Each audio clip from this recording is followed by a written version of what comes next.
the Let's Go Live button. So let's wait for the stream to fire up all across the fruited plain of the internet before we go ahead and get started. And I was taking a look at the stream key. Let's see if this works.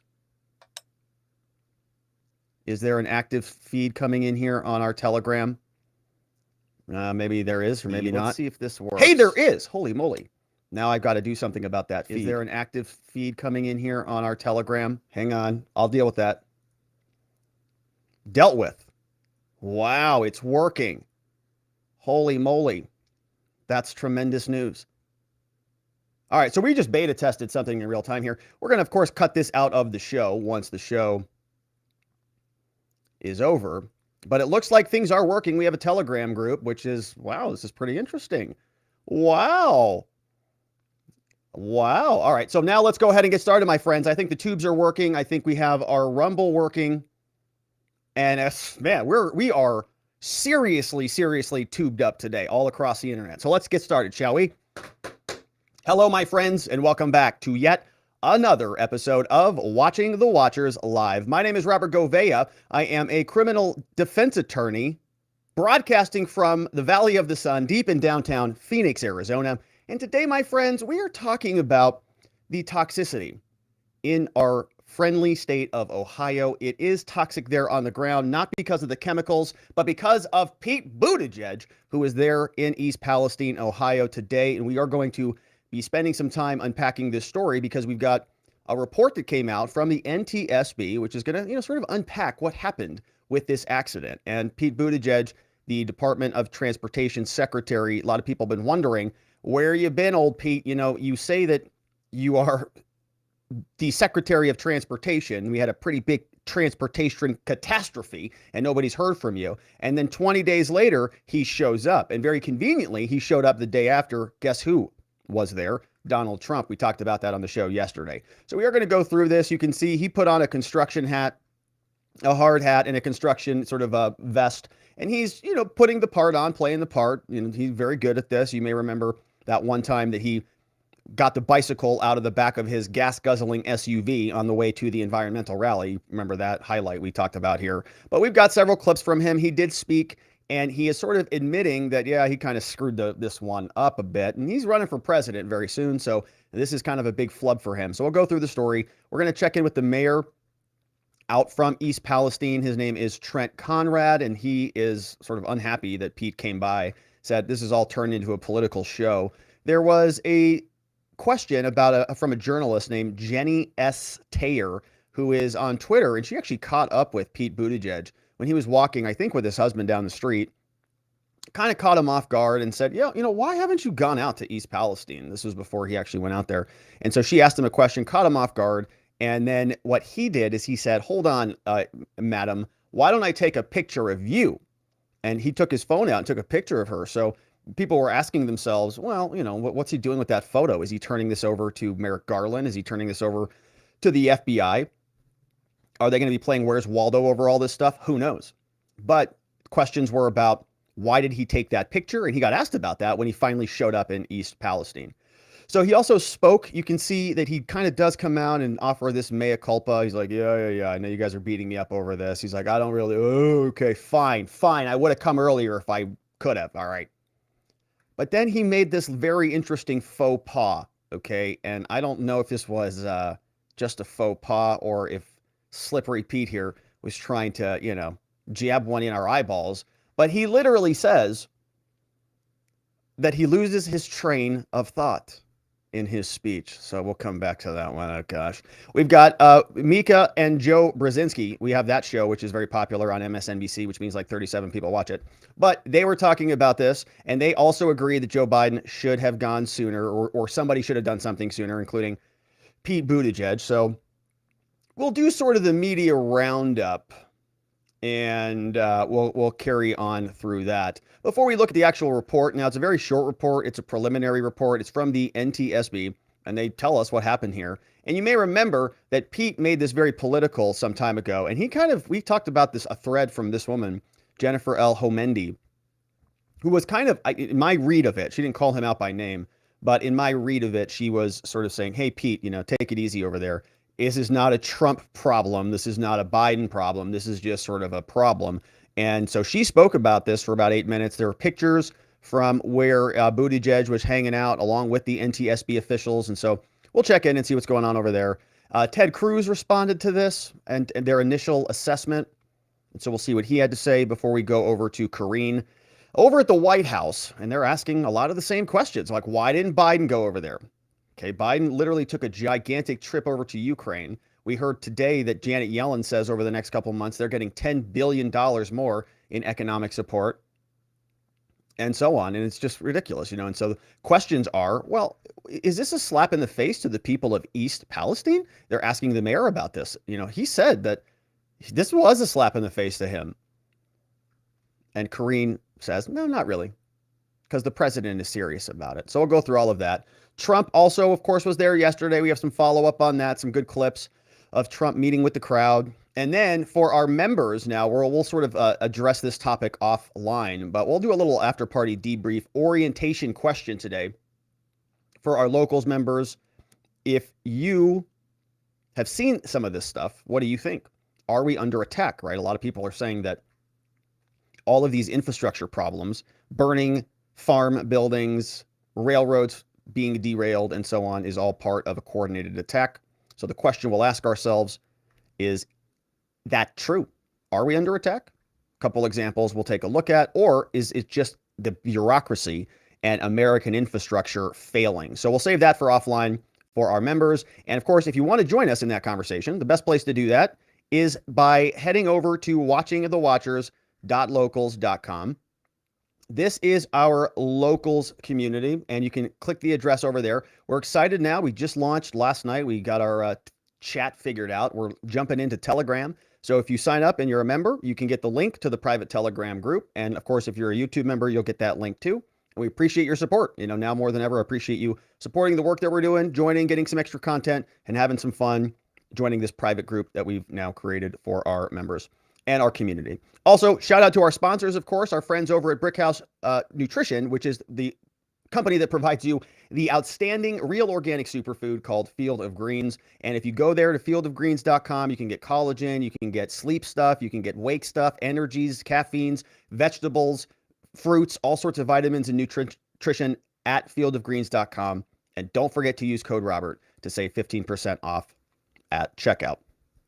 We also want to shout out my former law firm. Of course, I'm no longer at the R&R Law Group, but they still are the R&R Law Group, and they're still kicking butt in there in court every single day. And so if you know anybody in the state of Arizona who has been charged with a crime, they can take good care of you. They're available to help. You can find them online, rrlawaz.com, or on the phone, 480-787-0394. And all right, my friend. So without any further ado, let's get right into it. Toxic Pete Buttigieg showed up in East Palestine, Ohio. Some people are saying, oh, nice, Pete. Nice for you to show up. It's been about 20 days or so. The last thing you did here was tweet for us. And maybe we've got a little bit of a question or two for you. And of course, the media had theirs as well. And all of that was coming in hot when Pete arrived. And we're going to start off today, before we read through the NTSB report, before we check in with Jennifer L. Homendy, who explained in a press briefing what happened. Ted Cruz responds. We're going to check in, of course, with the mayor, Trent Conrad, over from East Palestine, Ohio. The media had a lot of questions for the White House. Of course, Trump was there yesterday, and we'll get into all of that and more. But let's start off directly with what sort of CNN and what the media was saying is old Pete Buttigieg showed up here with his very interesting outfit, you know, and of course, safety first. So I'm a big proponent of safety, no doubt about that. But some people have questions about the authenticity of Pete Buttigieg because of that one clip where he pulled his bicycle out of the back of his SUV and then put on his helmet and then rode about 25 feet to his event. Somebody caught that on camera and he kind of looked like a big dum-dum. So it kind of feels like a lot of this stuff is just props in this administration. You know, we've seen the props that they use all the time. In fact, some people might argue that's what the president is. So it's a very common theme for this political party. And here he is with his nice, you know, hat on, and he's got his vest on. He's looking around very seriously. Yeah, this definitely does look like a train. That's it right there? That metal thing? Yeah, that's about what I thought it'd be. Okay. Well, I guess my job here is done. Now we're going to see what he says about this, of course.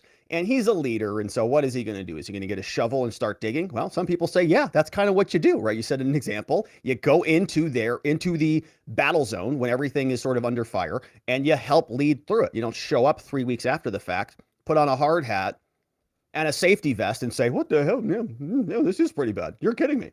Well, yeah, would have been useful maybe 20 days ago. But of course, that is old Pete Booty. So we have the clip from CNN, which is commenting on him arriving. Here's what it looks like. Pete Buttigieg in his nice outfit, pretending like he's doing something useful in East Palestine. We're going to begin with the massive, toxic train disaster in Ohio. Right now, the Transportation Secretary, Pete Buttigieg, is on the scene right there. You see pictures of him.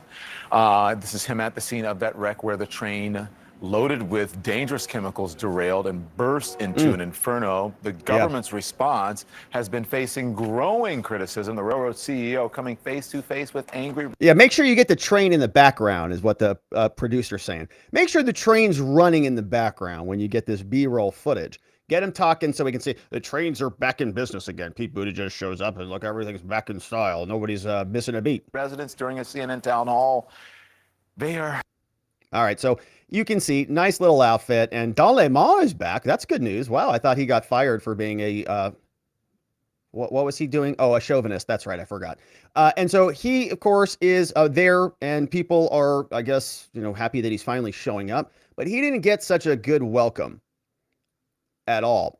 And so Pete Buttigieg got asked questions from some the press who was there in attendance. And here is what one conversation looked like. And this came out from somebody on Twitter called From Kalen, right? So at From Kalen, make sure you go give at From Kalen a follow because he's there on the ground. It sounds like he's with Frontlines and Turning Point USA. Here's just a short clip of old Pete getting asked about his failures as the Department of Transportation Secretary.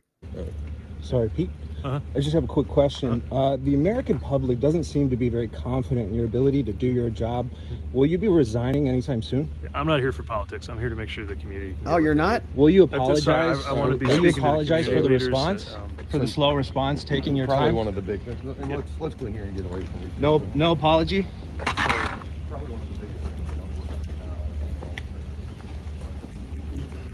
Why did it take you an entire 2.5 weeks to actually And I believe that's respond to East Palestine? Will you apologize to the residents of this city?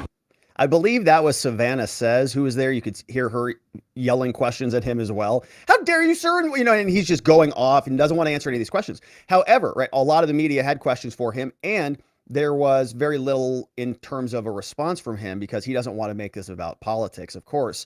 Now, of course, many of you have been here with us, and we covered Pete's thread some time ago, several weeks ago. As always, I've been very concerned about East Palestine, and I've been watching this day and night, and I've never taken my finger off of the button at all.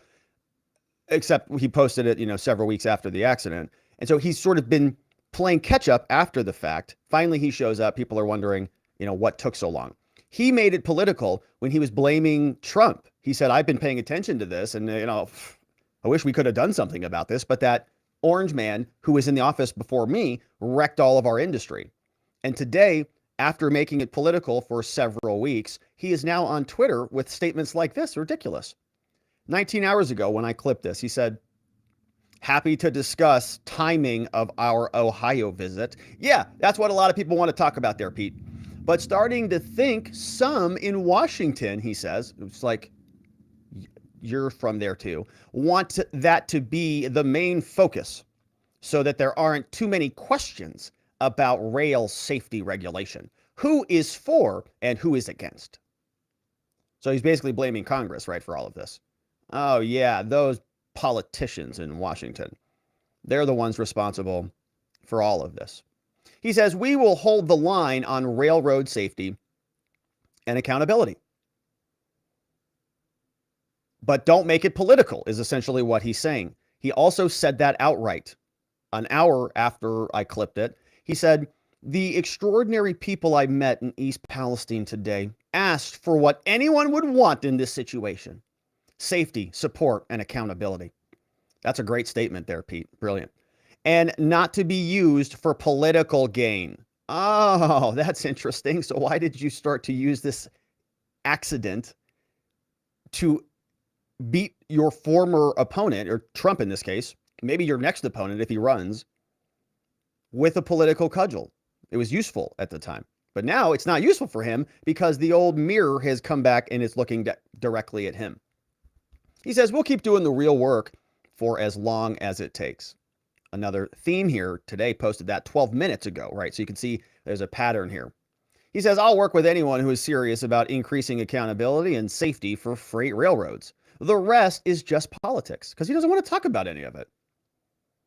But of course he's there and people are asking him about it. So the people of East Palestine, according to Mayor Trent Conrad, right? Of course, the accident happened 20 days ago from the day we're recording this. And Trent Conrad is there. He's saying, look, if he's showing up here now after the fact, it's not even worth it. It's useless. Or it's all basically done. We're moving through it. Thanks for nothing. Go back to one of your conferences where you get to sit there and lecture each other about global warming and diversity in trains.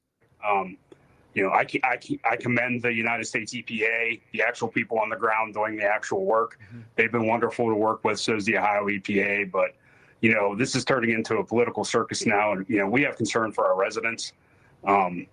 As far as Mayor Pete, as people like to call him, I would rather he just stay away.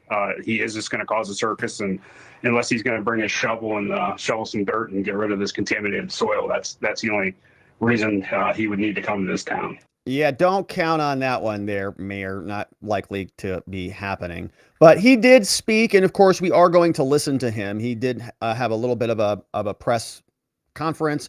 And then we'll listen to the actual press conference from the NTSB, the people who are actually in charge of doing things over there, in a second. But there was something that happened before Pete Buttigieg showed up. So, of course, he's there now in East Palestine, or was there. I don't know where he's at currently. But he was there today, and they asked him a question about a picture that he took just a couple days before. And this clip comes over from @JennyS. So you see this on your screen. Give her a follow on Twitter. She's doing a great job also there reporting and sort of holding people accountable, following Pete Buttigieg. And he was walking down the street one night, and apparently, I'm not sure exactly who he's with. I think that might be his husband. And they're walking down the street. And of course, it's at night. They might be going to the restaurant, or they might be going to the bar, or they might be going just for a walk, who knows. And he's not on the clock, he says, so he says. And he's not available to answer questions for just a citizen journalist who's out there asking questions. And so this is what that exchange looks like. And there's a very interesting little climax at the end when Pete gets so irritated by this that he says, can I take your picture, young lady? What's he doing with that picture? Secretary, what do you have to say? Hi, how are you? Good. Jenny Taylor with the Daily Caller News Foundation. Daily Caller. What do you have to say to the folks in Ohio, East Palestine, who are suffering right now? Well, I'd refer you to about a dozen interviews I've given today, and if you'd like to arrange a conversation, be sure to reach out to my press office, but I'm not going to have that conversation with you. Just walking You don't have a message for them? I do, and I shared it with the press many times today. I'd refer you to those comments. What about the Daily Do you Caller? mind sharing it with us? No, I'm going to refer you to the comments that I made to the press because right now I'm taking some personal time and I'm walking down the street. Are you going down there? What's that? Are you going down there at all? Yeah, I am. Oh, you are answering questions now. I'll share that when I'm ready. Okay, thank you. Can I get a photo of you? Yeah. Oh, can I get a photo of you? Oh, what's he doing with that photo, huh? Where's that going to go? Probably sending that over to the FBI. Oh, gosh, I just got accosted by a white insurrectionist terrorist. Do something about it, Mayor. And then Lisa Monaco over at the DOJ does something, sends it over to the FBI. They're doing cartwheels over this. Probably we should form a select committee or something to investigate this. Look at this Pete Buttigieg. He's very angry. Look at this bulge coming out of his neck. He's sort of, he plays this like nice kind of, actually he doesn't play that nice of a guy at all. I don't know really what, he doesn't seem like that pleasant of a guy anyways. But you can see he's a little bit irritated because this journo is is just surprising him. And I know I already talked to the media. Well, did you talk to the Daily Caller? They want to talk to you too there, Pete. Are you going? Are you going? He says, yes, I'm going. Oh, so you are answering questions. Now that this interview has started, can we continue on, sir? and he gets so mad he takes her picture. Yeah, I am. When are you going? I'll share that when I'm ready. Okay, Not talking on thank the you. street. Can I get a photo? Yeah. Oh boy. So, well, we'll see, what turns up with that photograph. But it kind of feels like he might be trying to intimidate a journalist, kind of, saying, I'm going to take your photo and pass it along to somebody who's going to really look into you and maybe turn this into a problem. So he got asked about that, or at least his press person did. This was the follow-up to that, also asking about that image that was taken. Donald Trump. She's asked several times for them to turn the cameras off, and they will not do it. She's been able to walk away. Would you like to go inside? I do not. I will walk this way. Can I ask what the secretary is going to do with the picture of Jenny Terror? He took her the other day when she was asking a question in Washington, D.C. I'm happy to answer your questions. I would like you guys to not have your cameras on. I had my camera off a minute ago. If I turn it off, we'll get to the question. You all have your cameras on. Okay, so this is also from the Daily Caller. They're saying, hey, Madam Press Secretary, you're Pete Buttigieg's press secretary. Can you answer some questions? We're the press. Can you answer some questions? She's the press secretary. And look at her. She's just like totally deflated. I'll be happy to answer questions if you turn your cameras off. What? Answer them. What's the answer to that question in particular? Why did he take a picture of a journalist? I can see them, you guys. I'm happy to have this conversation. All right, y'all. So we are with the press. Okay, and then ultra shout out to Savannah says, she just says, all right, listen, we're gonna take over this whole conversation. And Savannah says, just jumps in there and just starts broadcasting to her audience. All right, y'all. So we are with the press secretary for Pete Buttigieg. Sav says, yes, that I'm pretty sure that Sav says, and she's just hilarious. She just jumps right in there and just starts taking it over. So absolutely hilarious. And the poor press ladies, I don't know what is this? This isn't Washington. I'm not sure how this works. Well, you guys, where's all the MSNBC people? Help me. So, all right. So now we get done with that. Now Pete finally shows up, right? And he did speak for a little bit. Part of what he did acknowledge was that there was, maybe a little bit of a slow roll on this thing. Maybe he should have come out there sooner than he is currently. And so he acknowledges it. Pete Buttigieg in East Palestine says, yeah, I should have come sooner. Sent your first tweet expressing concern for the residents of East Palestine a week and a half after the accident happened. In hindsight, was that waiting too long to express anything hours after you had addressed the makeup of work crews on highway construction projects just that very day? The answer to your question is yes. I felt strongly about this and could have expressed that sooner. Again, I was taking pains to respect the role that I have and the role that I don't have, but that should not have stopped me from weighing in about how I felt about what was happening to this community. Yeah, good call there. Okay, that's good. Yeah, he finally acknowledged it. Yeah, I probably should have weighed in sooner. Now he knows. It's hard being a leader of a federal governmental organization. It's like you have to make statements and stuff. How hard is it for him to make a statement? He could have made a statement, and that would have really alleviated a lot of this. Like one simple statement: communication, got to communicate. And he failed to do that. And now he's having to pay the price for it. And it might be something that derails him from, running and winning the primary because of this. Who knows? Ohio's a pretty important state, as we know. So that's Buttigieg. Now, as he was speaking, I'm sure he's very tired. It's probably a lot of work to get on an airplane and go out there to visit a danger zone. And he was probably, losing a lot of sleep over it and stressed or whatever. And so he had a difficult time today delivering his remarks. In fact, midway through, this is a very smart guy, okay? When I watch stuff like this, you could chalk this up as a flub. Or you could say, this guy, I don't know, and in this case, we'll give him the benefit of the doubt. We'll look at it in the light most favorable to the defendant in this case. However, it is a very interesting turn of phrase to use when you're walking around a train scene. Both information and misinformation injected into this situation, none of which is to the benefit of the community when it comes to that misinformation. So I lost my train of thought. Sorry, I lost my train of thought. He probably had the train on the brain. Just a lot of trains all over the place. So he lost his train of thought. Into this situation, none of which is to the benefit of the community when it comes to that misinformation. So So I lost my train of thought. Oh man, all right. Maybe he did lose his train of thought. Maybe not. I don't know. All right, so that's Pete Buttigieg. Now, on the Mika and Joe Brzezinski show, which is very popular to the MSNBC viewers over there, they were talking about this, and they were also acknowledging that maybe Booty should have gone there a little bit sooner.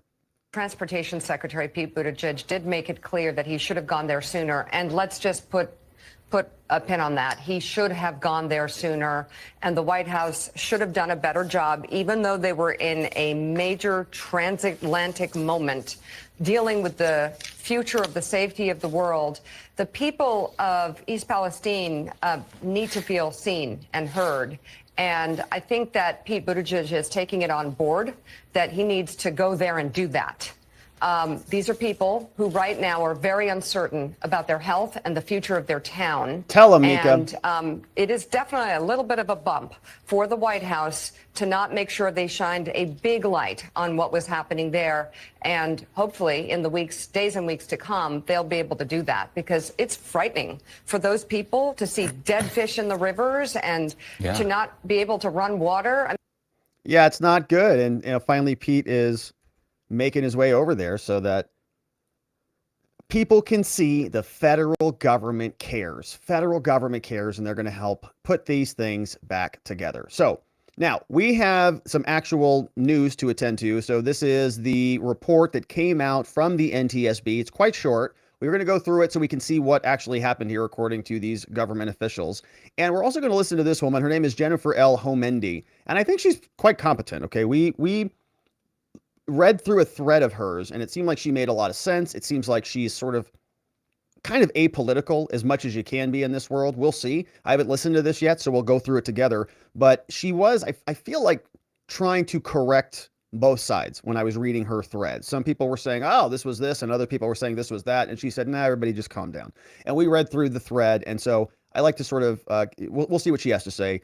Ted Cruz is also here as well. But first, let's get our bearings straight. They tell us that this is kind of what the scene looked like from the NTSB. This is from their Twitter account.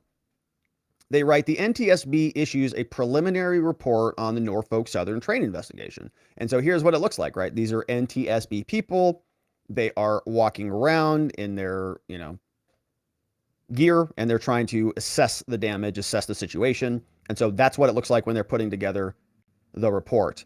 Now, here is the actual report. So, issued February 23rd, 2023 from the National Transportation Safety Board. They cover aviation, highway, marine, railroad, pipelines.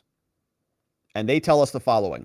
It is a preliminary report, so it is subject to change. But they talk about the Norfolk-Southern Railway train derailment, the subsequent hazard material release, and fires. This is the report coming out of East Palestine, Ohio, February 3rd, 2023. The report says, on February 3rd at 8:54 p.m., about 20 days ago, local time, eastbound Norfolk-Southern Railway, a general merchandise freight train, derailed 38 rail cars on Main Track 1 in Ohio. The derailed equipment included 11 tank cars carrying hazardous materials that subsequently ignited, fueling fires that damaged an additional 12 non-derailed rail cars. First responders implemented a 1-mile evacuation zone around the site, affected 2,000 residents. No reported fatalities or injuries at the time of the accident. Conditions were dark and clear. Weather was 10 degrees Fahrenheit. No rain or precipitation. Here is what the scene looked like. You can see the direction of travel. So the train looks like it's going this direction. Something happens. We still don't know what it is exactly. Maybe this will tell us.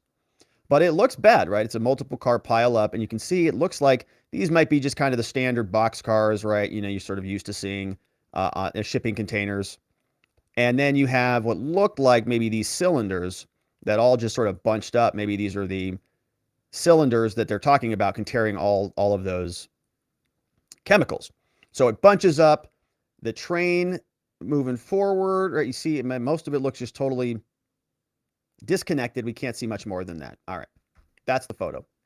So they say that the train is comprised of 2 head-end locomotives, 149 rail cars, one distributed power locomotive located between certain rail cars. It's got 20 placarded hazardous material tank cars with combustible liquids, flammable gas, including, dun dun dun, the bad one, right? The vinyl chloride. That's the one we've been talking about. Train 32N, which is this train, was traveling about 47 miles per hour at the time of the derailment, less than the maximum authorized timetable speed of 50. So it wasn't speeding. Train movements near the derailment site are authorized by cab signals and wayside signals. And there's a train dispatcher located in Atlanta, Georgia, who's controlling this all, right? So it's sort of a remote control system. The positive train control system was enabled and operating at the time. They say that this train also operated with dynamic brake applications. And this is sort of what they were debating about. I think Booty said that there was a problem with this because Trump had, lessened some of the regulations. And then Jennifer Homendy, who we're going to hear from, came back out and sort of refuted that. So we're all trying to, what do they say here? The train passed a wayside defect detector, so something to detect a defect. The wayside defect detector, or hot bearing detector, transmitted a critical audible alarm, and the message instructed the crew to slow and stop the train to inspect a hot axle. The train engineer increased the dynamic brake application to further slow and stop the train. Sounds like what you should do, right? During this de-escalation, an automatic emergency brake application initiated and the train came to a stop. On the Fort Wayne line, Norfolk-Southern has equipped their rail network with HBD systems to assess the temperature of the wheel bearings while en route. The function of this system is to detect the overheated bearings and provide audible real-time warnings to train crews. The train passed by 3 HBD systems on its trip before it derailed. At one location, the suspect bearing from the 23rd car had a recorded temperature of 38 degrees Fahrenheit above ambient. When the train passed the next one, the bearings recorded temperature went up to 103 above ambient. So you see here, between mile markers, milepost 6901 and 4981, it went up 80 something degrees. It's getting hot out there. So the recorded suspect's bearing temperature above ambient was 253, and it established alarm thresholds between that. So it should have triggered the alarm, right? The alarms go off if it's between 170 and 200. And if it's greater than 200, that's a critical warning. So it's just measuring the heat. So all of this happens. Now, after the train stopped, the crew observed fire and smoke and notified the Cleveland dispatcher of a possible derailment. With dispatcher authorization, the crew applied handbrakes to the 2 rail cars at the head of the train, uncoupled the head end locomotives and moved the locomotives about 1 mile from the uncoupled rail cars. Responders arrived at the derailment site and began response efforts. Okay. So I feel like we kind of skipped something here. No? So the train, after the train stopped, possible derailment. All right, let's keep going. I'm still waiting for how did it derail? I mean, we talked about the systems. We know it's got these testing systems and HBD and overheated bearings and okay, well, I'm waiting for the thing that broke. We have some footnotes.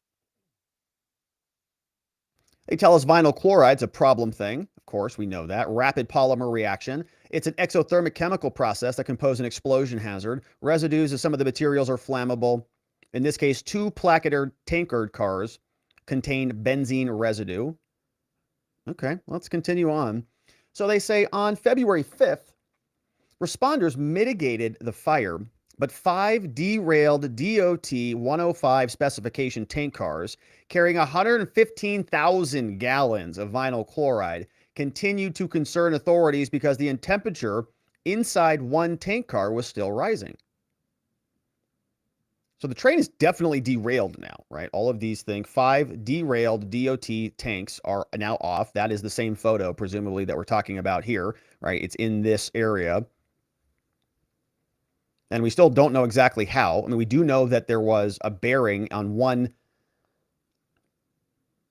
train car that had very high temperatures, obviously this one here, passed 3 systems, the suspect bearing on the 23rd car. That's the car that we're concerned about. But what caused that to go so hot? We still don't know. All right, so they say that it could pose an explosion hazard now that these tankers are off to the side. Responders scheduled a controlled venting of the 5 vinyl chloride tank cars to release and burn the vinyl chloride, expanded the evacuation zone by 1 mile by 2 mile area, so they sort of widened it up a bit. They dug ditches to contain the released vinyl chloride liquid while it vaporized and burned. The controlled venting began at about 4:40 p.m. on February 6th, continued for several hours.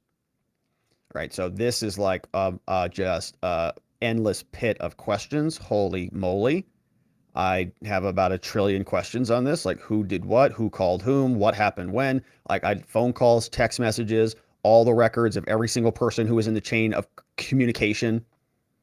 Who approved this? Right, we don't have any of that data here. What do you mean this controlled venting? Who turned the knob on that? Who approved that? The railroad or the governor or Pete Buttigieg? We don't know.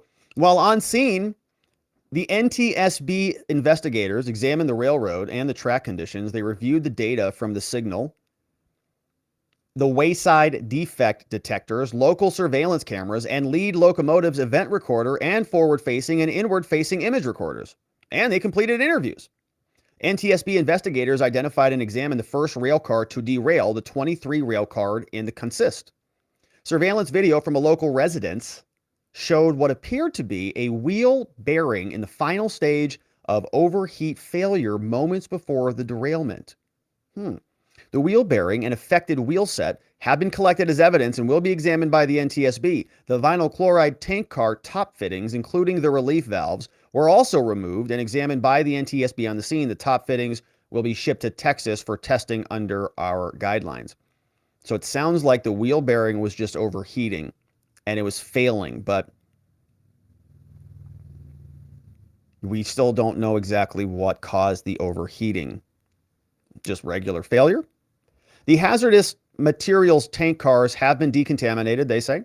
The NTSB investigators returned to Ohio on Feb 21 to examine each hazardous material tank car, which is not that long ago. Feb 21.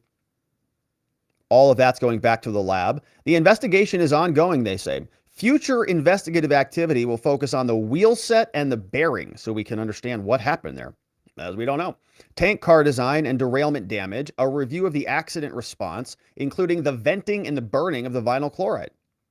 Yes, good. A lot of questions about that. Rail car design, maintenance procedures and practices, Norfolk Southern's use of the wayside detectors and the inspection practices.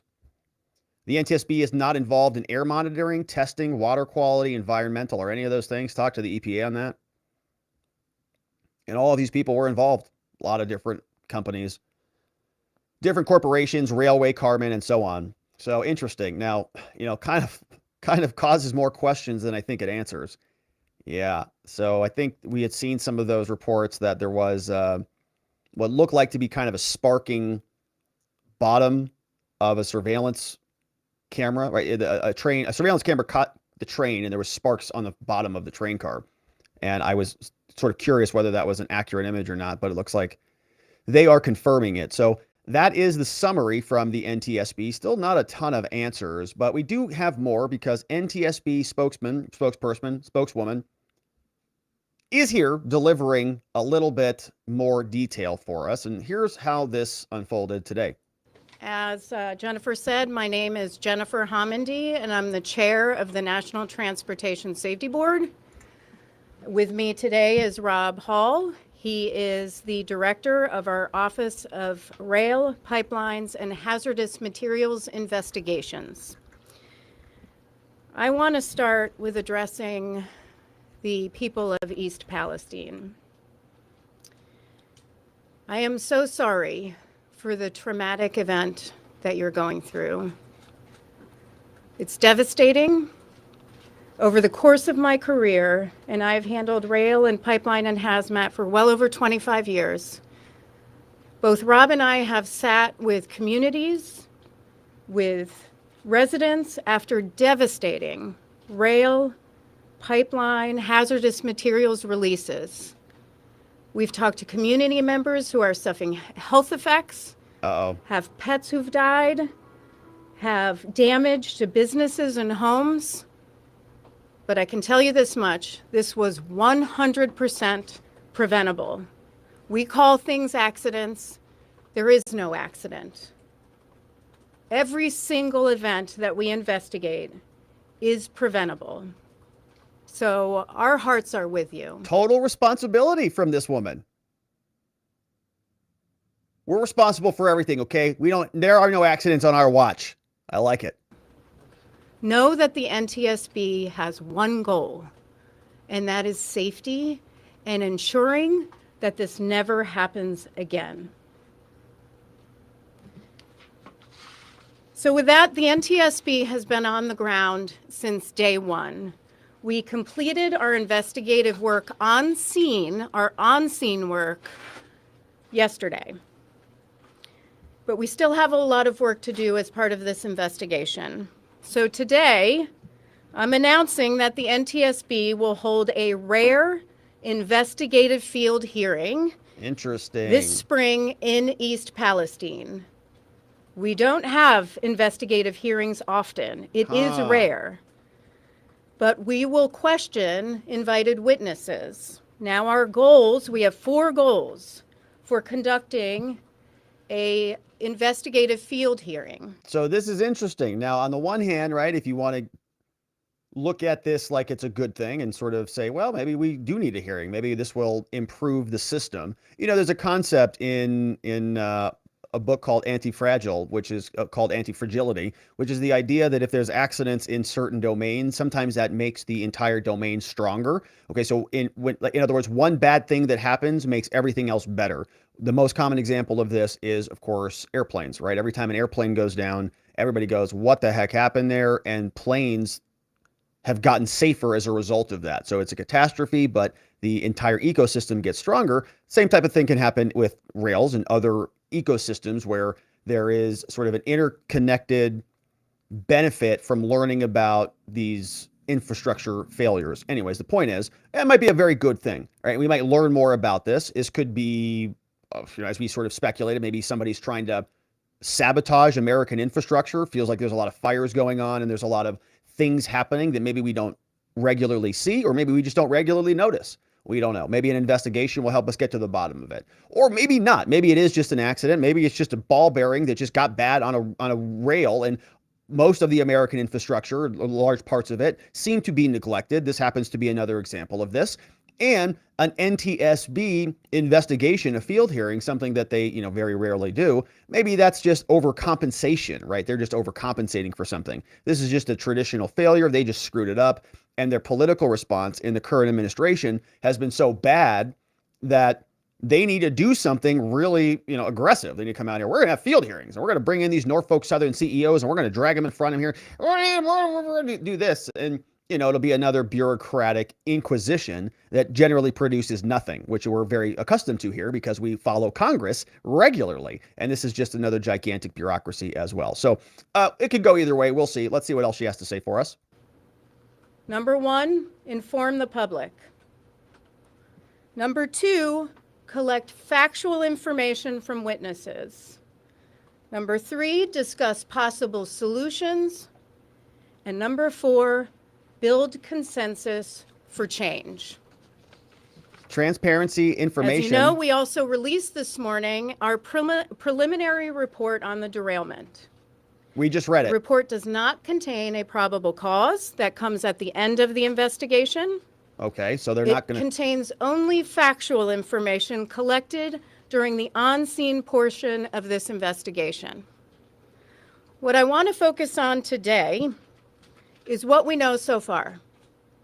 I want to talk about our investigative process, and then I want to share some information generally about rail safety. Okay.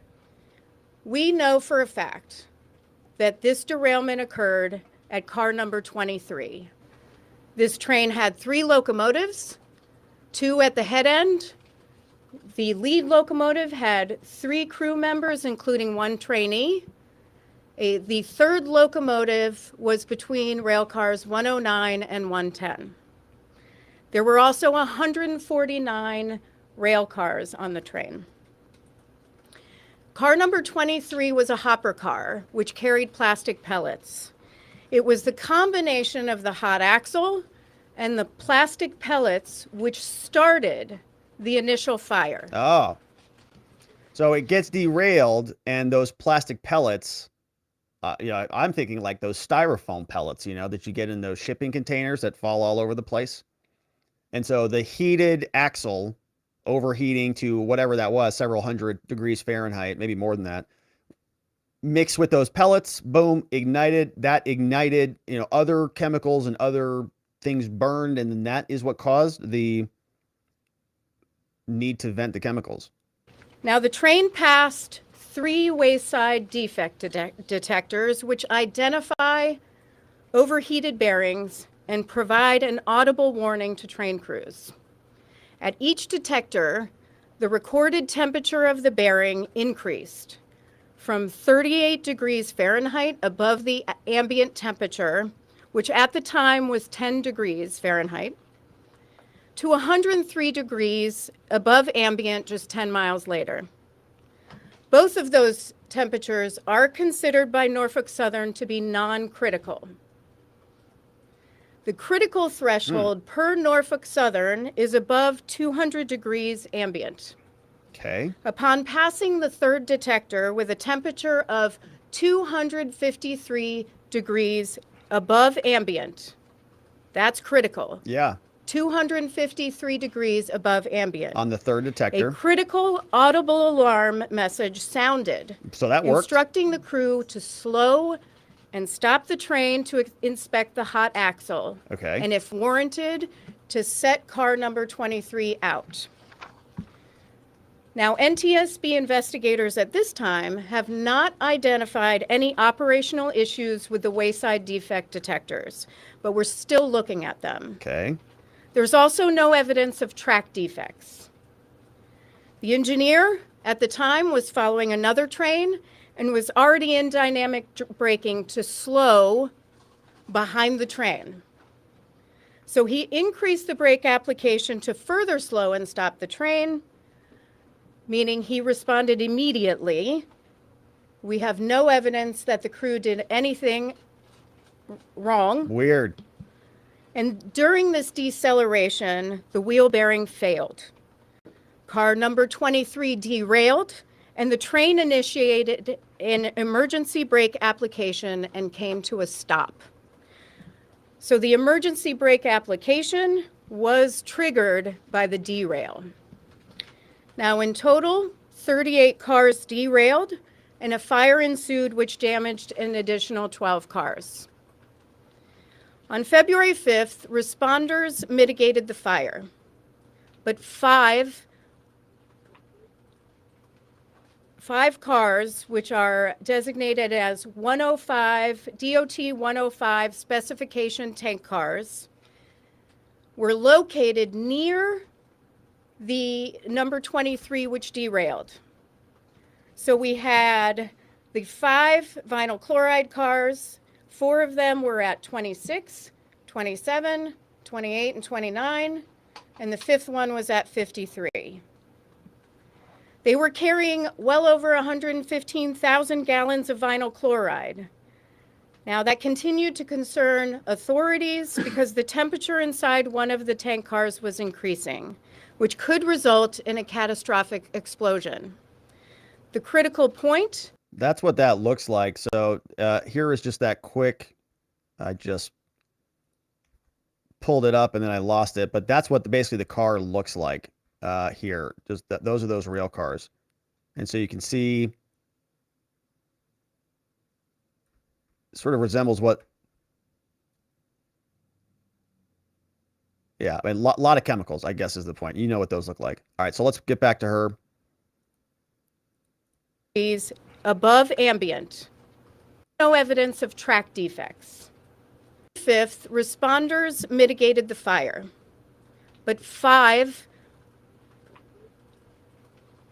5 cars, which are designated as 105, That's DOT the ones I just showed 105 you. specification tank cars, 18,000 gallons were each. located near the number 23, which derailed. So we had the 5 vinyl chloride cars. Next to 4 the of them PVC. were at 26, 27, 28, and 29, and the 5th one was at 53. They were carrying well over 115,000 gallons of vinyl chloride. Yikes. Now, that continued to concern authorities because the temperature inside one of the tank cars was increasing, which could result in a catastrophic explosion. The critical point is 180 degrees, and at the time, one of the cars was reading 140 degrees. As you know, the responders then scheduled a controlled venting of the 5 vinyl chloride tank cars to release and burn the vinyl chloride. The NTSB had no role in the decision-making or carrying out of the vent and burn. What'd you and think I want to about repeat it? that. We are not part of the decision-making or the carrying out of the vent and burn. The Federal Railroad Administration has guidance for how to conduct vent and burns. So as part of our investigation, we will evaluate whether the vent and burn was carried out according to that guidance and whether that guidance needs to be updated. With respect to the tank cars, transporting the hazmat, the train consist, that's the list of what's included in the train by car, included 20 hazmat tank cars, transporting combustible liquids, mostly lubricants and cooking oil, flammable gas, and the vinyl chloride. 17 of those 20 tank cars were fully loaded. 3 were residue cars. All of those cars were placarded, though the placards were plastic and melted. Aluminum also melts. So we are looking at that situation, and we'll determine whether we recommend something else that could protect placards. Placards are there to tell emergency responders what is on a tank car and what the dangers are to themselves and to others. They are critical in response and in protecting the community. Okay, so that's the statement. Now, she, obviously is giving us some, I think, good new information about the details, about the facts. I actually have more questions as well for her. So that's okay, I guess. They're continuing on in their investigation. I really liked how she was very clear. Hey, we didn't have any responsibility with the burn, the chemical burn. That's not our problem. That was other people who made that decision, and we're going to investigate that, right? That's the whole second part of the question is who made that decision? Is that decision in conformity with the standard practice, the standard care? Everybody's pointing the finger at everybody else. It's the federal government. It's not our fault. It's your fault. It's their fault. It's his fault. It's her fault. And they're blaming Trump, right? I forgot. Everything is Trump's fault. So he caused this. He caused even Biden's classified document conundrum. It never ends. So we have some response from the media. We got Ted Cruz, who is weighing in on this. Of course, he is from Texas, and he posted a statement on Twitter. Ted Cruz says, after ignoring for 10 days the distress of East Palestine residents, Secretary Buttigieg is now desperate to salvage his credibility. And Ted Cruz has been going hard in the paint against old Pete Buttigieg because I think that they're going to be running against each other for president at some point in time. Cruz says, the NTSB preliminary report exposes the shallowness of Secretary Buttigieg's recent grab bag of policy proposals, all designed to blame the incident on President Trump, and many of which the NTSB report shows are irrelevant to this derailment. That's why I like Homendy, is because she's not letting Buttigieg point the blame at her. Now, she might be pointing the blame back at old Buttigieg, or everybody's pointing the blame at each other, but I like that she's holding the line against somebody who's kind of a higher up than her. Buttigieg is like, it's everybody else's problem. She's like, not ours, buddy. And she basically said not Trump's either. And I don't know what her background is, but I'd be curious if she was a crossover, a holdover from the prior administration or not. Anyways, Cruz says, but more importantly, the report raises serious questions around equipment maintenance and the hazmat accident response. Says my staff and I will continue to investigate those matters so policymakers can work on solutions that address the derailment root causes rather than simply advance narrow political interests.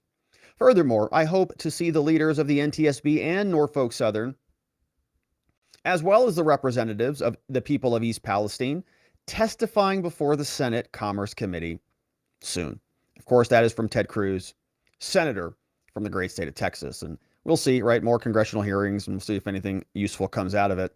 But there is more. The White House is now answering questions about this. Why won't Biden visit East Palestine to go and address this crisis? He's the president. The American people need to hear from him, don't they? Well, the media asked those very questions of Karine Jean-Pierre today during the press briefing in the White House. We've got clips from Trent Conrad, the mayor from East Palestine, who says, you know, Biden is really kind of slapping us in the face here because he went over to Ukraine, gave them a bunch of money, and has been ignoring his own constituents here in the United States. So Karine gives us an update. She comes out and says, well, you know, we have been paying a lot of attention to this.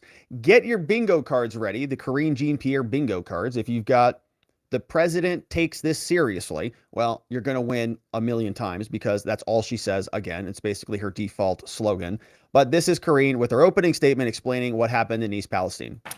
Now I'm going to turn to Ohio. I know many of you have been covering what has been occurring in Ohio this past couple of weeks, but I also wanted to give you a brief update on the federal response led by the Environmental Protection Agency to the train derailment in East Palestine, Ohio. As you know, Secretary Buttigieg is there today meeting with emergency responders and the Department of Transportation investigators who were on the ground within hours of the train derailing. He met with the community leaders, including the mayor and the fire chief, and received an update from the National Transportation Safety Board on their investigation. EPA Administrator Regan also visited East Palestine for a second time on Tuesday. While there, he ordered the railroad company Norfolk-Southern to clean up its mess and pay or reimburse for all of the expenses. If the company doesn't, the EPA said it'll make the company pay 3 times the cost of whatever cleanup is needed. Federal teams have been on the ground since 2 a.m. on February 4th, which is, again, hours after the derailment, which was on February 3rd. Good. We're right on scene. Don't worry. They've been working to hold the railroad company accountable, investigate the derailment, monitor the air and water, and have screened over 550 homes. And we'll stay on this as long as it takes. That is what the president has directed his multi-agency agency heads to do, and as we have seen him speak to these past couple of days, actually. I also have some news on the president's schedule tomorrow. All right, nobody cares where he's going. Not useful. All right, so this is Karine, and you can see a little bit of news statement there, but mostly just kind of a PR lecture as usual. President cares, and he's really focused on this. But the real question that the media wants to know is why won't Biden go over there? He made a big trip over to Ukraine and spent a lot of time there sniffing Zelensky's hair. What's he doing over there when he could be sniffing Americans' hair in Ohio? Even though I apologize to all of our Ohio viewers out there. I don't wish that on you or anybody. But still, you get the point. He should be here. Hey, with that, the briefing is over. I'm just kidding. Okay, go ahead, Z. Thanks, Karine. Starting with East Palestine, is the president satisfied with the pace of the federal response there on the ground, and why has he so far decided not to visit? So a couple of things there, and I said this at the top. The president, first of all, when the derailment happened on February 3rd, as I said at the top, the Environmental Protection Agency was on the ground within hours, and that is, I think I've mentioned 2 a.m. the next morning on February 4th, getting really taking charge and dealing with what was occurring in East Palestine. And look, very early on as well, the president reached out to both governors of Pennsylvania and Ohio, that is Governor DeWayne of Ohio and Governor Shapiro as well. and he offered the federal assistance and also directed his team to stay on top of this as long as it took. And just a couple of days ago, we read out a conversation that the president, he's been getting briefed pretty regularly, but just recently we read out conversations that he had with Governor DeWine, Governor Shapiro, Senator Brown, EPA Administrator Regan, and Congressman Johnson while he was in Poland. So he was still working and getting updates and focusing on what was happening in East Palestine while he was doing incredibly important work, as you all know, in Poland. And he reaffirmed his commitment to make sure they have everything that they need. Again, this has been a multi-agency engagement here. When you think about CDC, you think about DOT, you think about FEMA, you think about EPA, they have all been on the ground, working in lockstep, working with the local officials on the ground, including the governor and the senators as well, making sure that we delivered and continue to deliver for the people of East Palestine. It's just we're doing a bunch of stuff. That's all we're doing. Until we are needed on the ground. My question, though, was whether the president was satisfied with that response. Is he? Yes, he is. Look, he loves it, man. We're doing great. That when you think about how this response occurred, right, how it's been going from literally since 2 a.m. February 4th, you've seen the EPA on the ground. You saw Administrator Regan doing a great job on the ground, making sure that he was with the community, talking, taking questions, working with the governor. You've heard from the governor directly, Governor DeWine, actually speak to the federal response that he truly appreciated. Yeah, he said Buttigieg didn't call him. That's what he said. So yes, the president is certainly he's happy with that. Again, staying updated on what is occurring on the ground, but also appreciative of the work that his multi-agencies have been doing over the past several weeks. Yes. Topic. Yeah, different topic, but I mean the response was kind of muted. Shout out to Bonnie with the assist, but yeah, he did. FEMA denied his the requests, and it wasn't really until Trump started to go out there that everybody got into action. I mean, the whole thing was just kind of a slow roll. They were unconcerned about it because they're so worried about Ukraine. Ohio? Where the heck's Ohio? What color's their flag? Oh, okay. Well, all right. Well, I guess, we'll forget about them. So we'll continue on. Now, we have another great question from the media. This came in. This woman says, Karine, you're real happy with your response out there, but the people in East Palestine, Ohio are not. In fact, the mayor of the town is called Trent Conrad, and he said that Joe traveling over to Ukraine and giving them millions and billions of dollars is a giant slap in the face to us Americans here in the United States. And so it's a good clip, and Karine got asked about it. We're going to get to it right in a quick minute, but I first want to make sure we're properly energized and we have the nutrition that we need to bear through this next clip. And we can do that by getting our superfoods at fieldofgreens.com, because as we all know, the pandemic's over, holidays are over, and we'd all like to lose some of those leftover pounds. But all of those ads about weight loss pills and fad diets, we've all been there. They don't work. But you know what does? Eating 5 healthy servings of fruits and vegetables every day. You do that, and the weight would probably just fall right off. But look, vegetables and fruits, who has time to prepare that every day? Instead, let's talk about Field of Greens. Now, Field of Greens is a science-backed formula, very specific fruits and vegetables that you're not going to find in any other product, because proper nutrition reboots your metabolism so you can burn calories faster and lose weight a healthier way. And Field of Greens is the only brand backed by a better health promise. You're going to look healthier. You're going to feel greater, but the best proof is going to come at your next checkup when your doctor says, wow, you've lost weight. Whatever you're doing, keep it up. So let's get you started.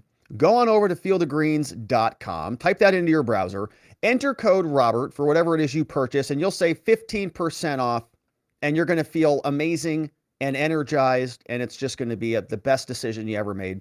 And don't forget to use code Robert at fieldofgreens.com. All right, so now, before we get into this, the slap in the face comment, Mayor Trent Conrad from East Palestine was on Fox News talking to Jesse Waters, and they were having a conversation before the end of the show. Jesse Waters asks, sir, you're the mayor of East Palestine. How do you feel that our current president is not in your town? He's in Ukraine, giving Zelensky millions of dollars, soon to be billions.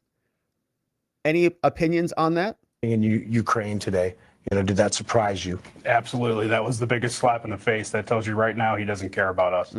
So Agreed. He can send every agency he wants to, but I found that out this morning in one of the briefings that he was in the Ukraine giving millions of dollars away to people over there, not to us. And yeah, billions. I'm furious. On President's Day in our country. Yeah, President's Day in our country.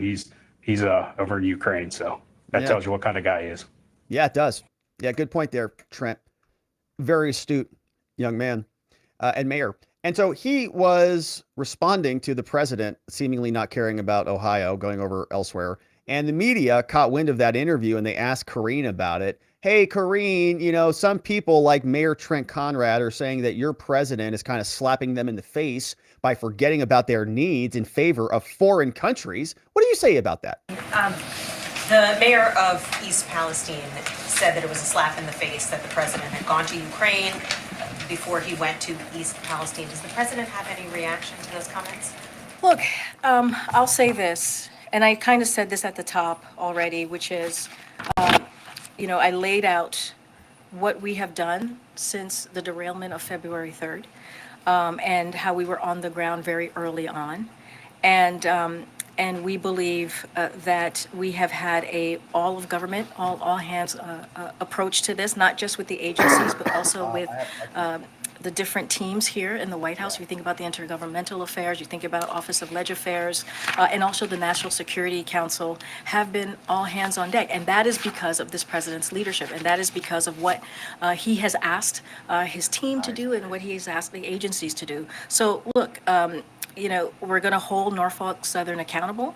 As I've mentioned, they've been investigating what caused the derailment, monitoring for environmental and health impacts, and screening over 550 homes, as I mentioned. EPA has ordered the railroad company to clean up its mess and pay for all expenses. And if it doesn't, the EPA said that they will make the company pay 3 times more. And Secretary Buttigieg has also written to Norfolk Southern to make clear that the industry's pattern of resisting safety regulations must change. And he's calling on the industry and Congress to join the administration in implementing that approach. So look, and as you all know, as I mentioned, Secretary Buttigieg is on the ground right now. He's getting an update.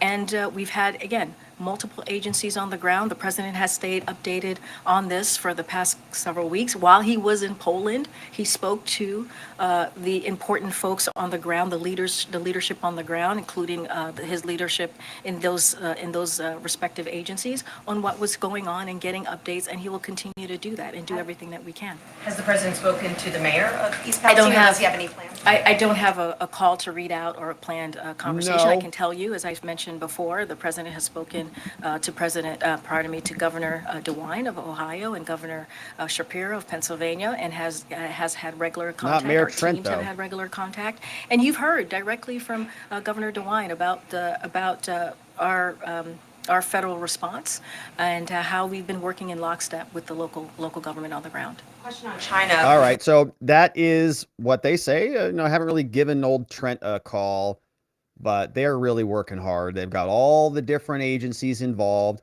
and she's getting pretty good at this. She had a nice list there, just and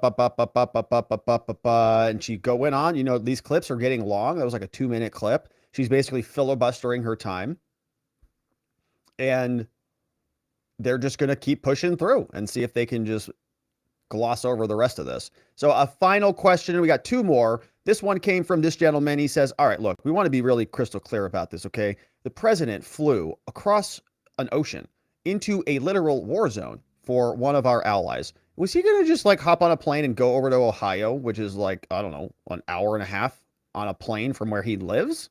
Can I just ask you again, following up on East Palestine, can you, I know you can't say that the president has plans to go there now, but is it in discussion that the president may go there in the near future? I just don't have anything to share. I know there's a lot of interest on that. I mean, I guess the question, for folks there, though, at least to say it's in discussion, has it been something that's even under consideration? I mean, I think what folks should understand and what folks What should, is it? I think, feel at ease Tell is us. that the president has taken this very seriously. Bingo. There you go. Hours after the derailment occurred, you saw again, the EPA on the ground, and you're seeing a multi-agency reaction to this because the president had promised not just the people of East Palestine, but also to their governors, to their leadership, that we would be on the ground for as long as it takes to make sure that the community has what it needs. And you know, you have seen that. You've seen the administrator on the ground with the governor on the ground. You've seen them talking to the community. Again, Secretary Pete was just there, again, meeting with the mayor, the mayor there, and continuing to do. Was Secretary Pete there at the president's direction? Look, the Secretary Pete went because he believed that it was important for him to go there at this time. 3 weeks later. And, you know, it is. It is. Time to go? He said he wanted to go at the right time. Was this the right time? Even he today had some reservations about whether he met the right balance. Look, I think it was important. But I think what's important is that he was there. I think what's important is that we saw Secretary of the Department of Transportation there. I do want to say one thing though, which is there's been a lot of bad faith attacks on Secretary Buttigieg. What? And the reason why bad faith attacks on Secretary Buttigieg? On Secretary Buttigieg. What do you mean? And the reason why we believe it's bad faith is why? If you remember Elaine Chao, she was, she was the head of Department of Transportation, okay. And when there was these types of chemical spills, nobody was calling for her to be fired. And did she nuke a whole town with 115,000 gallons of vinyl chloride? I don't remember that happening. Did that happen under her? Nobody was calling for what they're calling on Mayor Secretary Pete.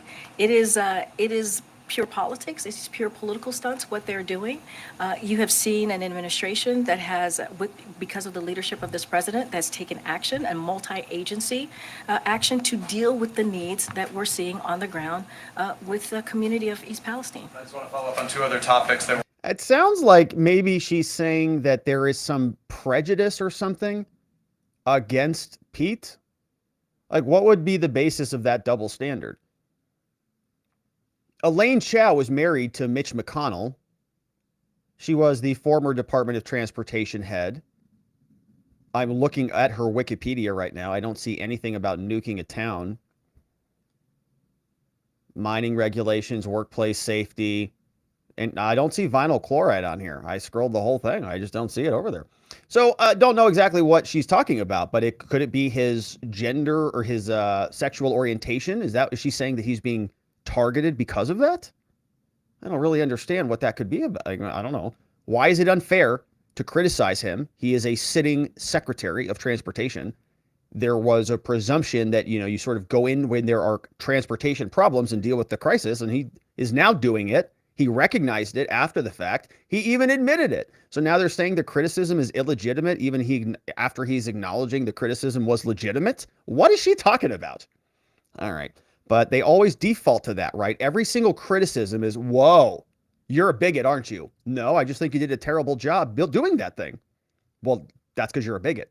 No, I can't. It doesn't even work. I don't know.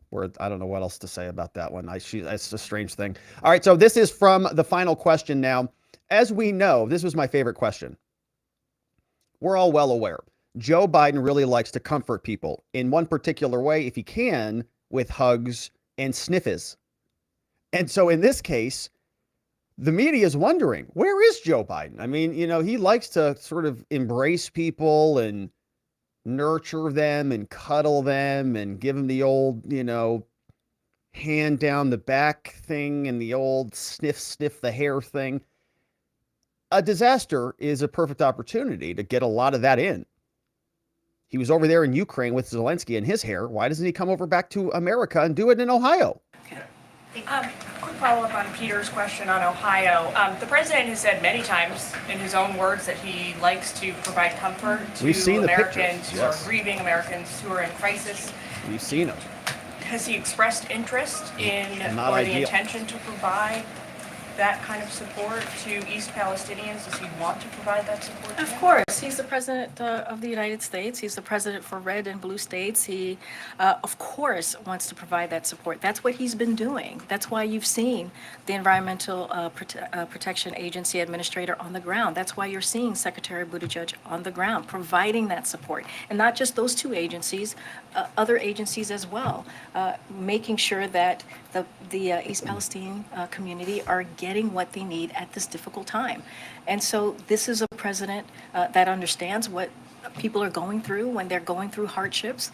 He understands that personally, and that's why he's getting updates regularly, and that's why he has made sure that we've had this type of reaction since practically almost day one, hours within the derailment. And so we'll continue to do that. He has said multiple times, I have said multiple times that the president is going to continue to be there for the people, the community of East Palestine, for as long as if it's needed, for as long as it takes. But is he going to go sniff them? Directly in person. But I think offering the assistance, offering the help is doing it directly. When you're seeing the federal government He's sniffing them from afar. on the ground, providing the assistance that is needed, that is doing it directly. That's doing it. They're doing it on the direction of the president. That multi-agency, what we have been able to do over the past couple of weeks, that is because of the direction of the president. And we have seen that not just for these types of situations, but others as well. Of course, we our hearts go out for the people of Palestine and their community, the community, and what they're going through right now. Yeah. This is why the president continues to be updated every single day, and has called again for not just the agencies, but for the teams here at the White House to make sure that we are working closely with local government and state government to make sure that we are delivering for the community, and not just in Ohio. Remember, there is Pennsylvania as well, who we've been in touch with the governor there as well. Yeah, they're working hard, and Joe Biden's not going to go. He's just not going to go. They don't want to indulge in that, I guess, or whatever. Maybe he'll show up. We'll see. But no plans for it. Press is wanting to know why. And Karine says he's already working hard. He doesn't need to go there physically. He's the president. He can do it from afar. Unless it's Ukraine. Then he can go over there and give him $50 million, billion, 100 billion now. I think 120 billion, maybe 140 billion now. Can't keep track.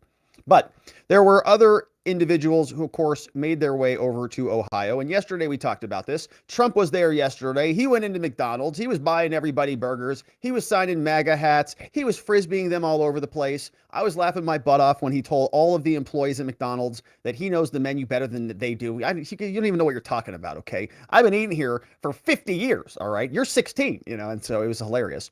But he was there, and there was a lot of people very excited to see him. Unlike Buttigieg, when Trump arrived, people were cheering loudly, saying, run in 2024 and win. Trump 24! Trump 24! Trump 24! Trump 24! Trump 24! Trump. All right, so different reaction than when Buttigieg showed up. A lot of people were sort of giving him the side eye. When Trump showed up, it was a lot of people wanting to take pictures and photographs and shake hands with the former president. Thank you, sir. Honor to meet you, sir. Mr. Trump, what do you make it about Biden not showing up? You showing up before he did. Come on, Trump! Thank you so much for coming. Thank you so much. Trump, take a picture of my phone. Picture? There he is. Secret Service guy is having a heart attack right now, okay? This Secret Service guy, heart attack. Watch this guy's face, okay? Watch this. His head is on his swivel. I would imagine they are not real happy with this little impromptu thing. You showing up before he did. Oh, Thank man. you so much for coming. Yeah, he's vulnerable here. Look at this guy. Look at his eyes, man. This guy, too. Yeah.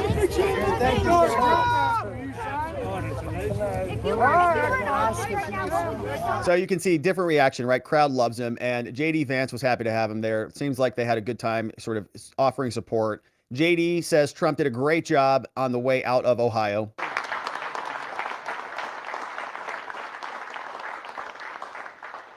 Well, first, President Trump, thanks so much for coming and shining a light on this community. I think the most important thing that we can take from this visit is that we can't forget about the people of East Palestine, because there will be a rebuilding effort. We need to finish the cleanup effort. That's the most important thing. But most of all, we need to make sure that over the next 6 months, over the next year, over the next 2 years, that we don't forget the people of East Palestine who have been affected by this tragedy. You coming up here ensures that we do exactly that. So thank you, sir. It's great to have you. Shine the spotlight down Don, upon it's it, great to right? have you. Spotlight I just want shining. to say that, I'm from Southern Ohio, and I've got to know this community very well over the last couple of weeks. It's such an honor to be here, and it's such an honor to get to know so many great people. The mayor, the fire chief have done such an incredible job. Senator Ruley, everybody has come together, Congressman Johnson, to make sure that East Palestine is at the top of everybody's priorities. So thank you for having me. Thank you for letting me play some small role in making sure this community survives and thrives. God bless you all. I love you. All right, so good call from JD Vance. You can see Trent Conrad, the mayor's back there. Trump was there. You've got a lot of people in the house bringing some support to our friends in East Palestine, Ohio. Of course, we will continue to cover it. Thank you for liking this video wherever it is you're watching it. Thank you for subscribing and continuing with us as we follow along. I appreciate you being here and joining us. All right, and so, of course, we have a little bit more to get to, but we're saving this for the after party. We have to asking ourselves this question. I saw this tweet from DC Drano. It says, are we under attack here? Is the country under attack? We're seeing all this infrastructure stuff go down. So we'll have a little bit more for our debrief and our after party for members only. Talk about cyber warfare and ask ourselves, is it really about a cyber attack, or is our infrastructure actually failing, or are we under attack and it's causing it to fail, or is it just failing because it's just managed incompetently? So I found an article on that too. So we'll do that. Members only, of course. If you're on YouTube, you can join us on members only. Get the Telegram link. So if you're a member on YouTube or on Locals, you can now join our new private Telegram group, and we are streaming over there. So you can grab it. If you're on YouTube, grab this from the members only post. You'll get the link in the post. Just go to the post section, click it, join the Telegram link, and then you can join us for the after party. Of course, watchingthewatchers.locals.com is our homepage. It's our main base. We have an awesome community over there. So come and check us out. We're really excited about our permanent chat, which is our Telegram group, which means that when the show ends on Locals or on YouTube or on Rumble or on Twitter, the conversation goes on and on again, my friends. So we'll have a permanent chat. It's on Telegram for all of our members, and we're going to start doing a little bit more extra content for them after the show. I also want to shout out our newest meme from our friend Jeegum Geegum, which has given us some ultra mega support for Field of Greens, which is where you can get your superfood, your real organic superfood. And I'll tell you this, even the vegetables love it. Look how happy they are. They want to be eaten, man. They want you to put them inside of you. So make them happy. You'll feel energized. You can get your superfood. And you'll look how happy they are. Don't let them be sad. Get your Field of Greens at fieldofgreens.com and use code Robert to save 15% off. And thank you to Jeegum Geegum for making that meme for us. And I was able to squeeze it in here. Did you notice how she just made it today? I just squeezed it in the show. All right. So also want to shout out my former law firm, of course, the R&R Law Group. Really good law firm, amazing people over there, still doing amazing work. I'm not there anymore, but they are helping good people charged with crimes find safety, clarity, and hope. 480-787-0394. And they'll have a lot of fun helping you find yourself in a much better position.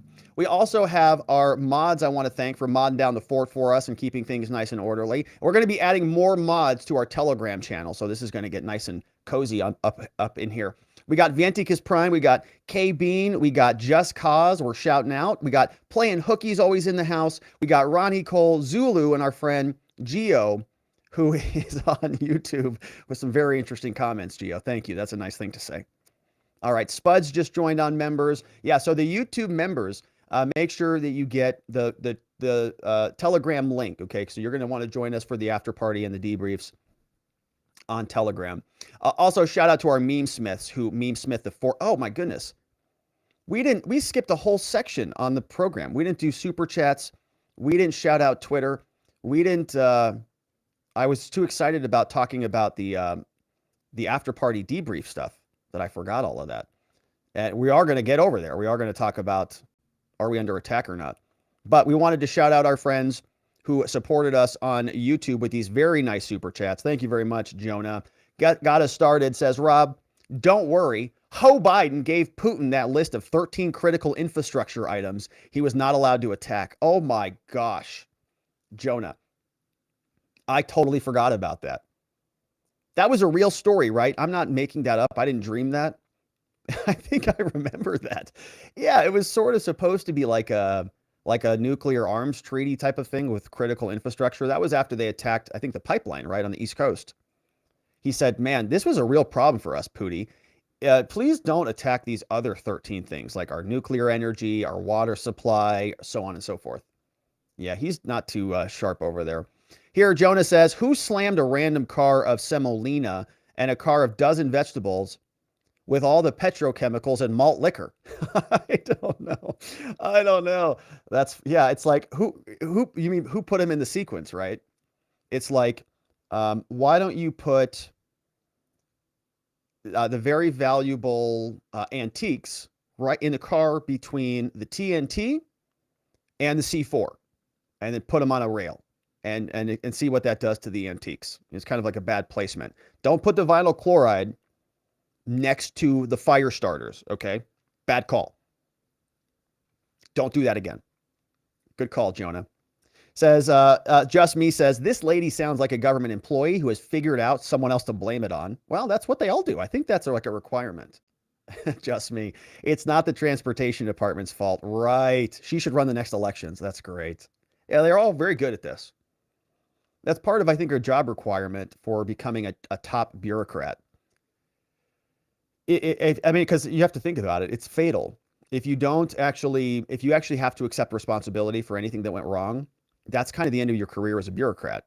So instead, what you get very good at, you're sort of optimized to pass the buck to somebody else and blame somebody else for all of the problems that exist around our world. So that's not a surprise at all. We also want to shout out, and thank you for the very nice super chats, everybody over on YouTube, our YouTube friends. We also want to shout out our Rumble friends. We have a great chat over there, and I'm grateful for everybody who is supporting the free speech platform known as Rumble. We need more people to be over there and viewing Rumble as well. It's only a matter of time, I think, until YouTube gives us the old axe. We'll see. But user 1121's over there. Surf Wyoming's over there. Peter Tag's over there. We got Adesia. Slow Hand is in the house. Vance Kiss is modding down the fort for us. Millie 1006 is there. It's good to see you, Millie. And we're grateful for all of you. We also have some great Twitter comments. And Twitter's another good place where you can connect with some other watchers and follow them and support them and like their stuff. Somebody in the house who is in that category is called James Pepper. He says that residue can come in many sources, and there's a uranium processing transported by rail to be disposed of in Nevada. Interesting. Interesting from James Pepper. Also says that Hunter asked Dad to pick up his paycheck as long as he's in Kyiv. Oh, that's funny. That's funny from James Pepper. Yeah, well, he's there. I mean, he's right around the corner. Why not? Zulu sent a very nice super chat in. Thank you, Zulu. Says, I agree that to forward the cause of commerce, we should deregulate everything, including railroads and dangerous substances, and abolish all federal agencies so this can never happen again. We can only rely on the privacy. Oh, I cut it off on the screen. All right, I'll finish it over here. Says, we can rely on the integrity of the private sector, America. Which I think is a beautiful statement, Zulu.